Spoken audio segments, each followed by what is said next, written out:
Welcome back to the Yottalk Podcast, your hub for all things tech, gaming, and digital future.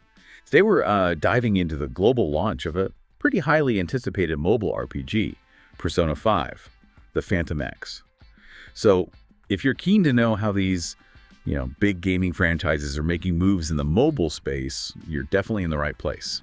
Yeah, this is a significant moment, I think. After quite a long period of regional testing, seeing a Persona title go worldwide on mobile and PC, well, it's definitely noteworthy. Okay, let's get right to it then. Sega and Atlus, they've officially confirmed June 26th. That's the global launch date for Persona 5, the Phantom X. And it's been, over a year since it first popped up in places like China, South Korea. So yeah, a lot of anticipation. That extended testing phase, though, it's probably a good sign, right?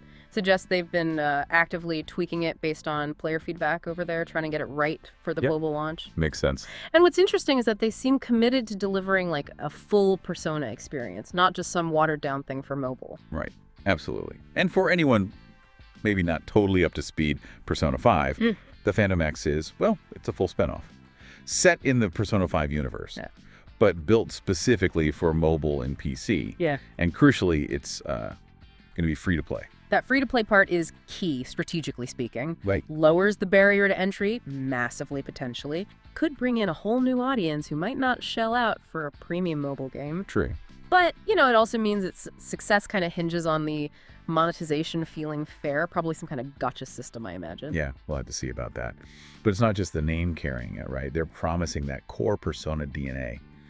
The stylish turn-based combat, the deep social sim stuff where relationships matter. Yeah. And a whole new mystery storyline in Tokyo. New protagonists, secret powers, the usual drill, but fresh. Exactly. The essence seems to be there. That mix of normal high school life and then bam, supernatural stuff. That's the hook, isn't it? And it looks like Phantom X is running with that, just with a new cast. And speaking of familiar things, the Velvet Room is back, which is fantastic news for longtime fans. Definitely a staple. Plus new characters, apparently some cameos from the original Phantom Thieves, and a sort of reimagined Persona fusion system tailored for mobile. That mobile adaptation is the tricky part, I think. They need to make fusion accessible on the go, without losing the depth people love. It's a balancing act.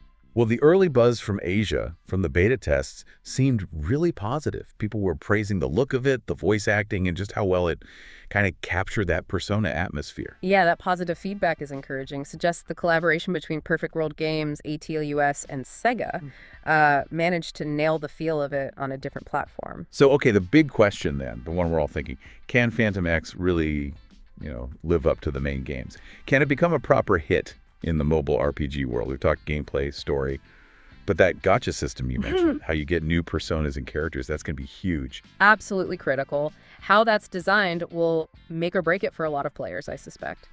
And thinking bigger picture, what does a successful launch mean for ATLUS, for their whole mobile strategy moving forward? It's a major push for them, isn't it? Expanding these beloved worlds onto potentially millions of phones globally. It's a development worth watching very closely after June 26th.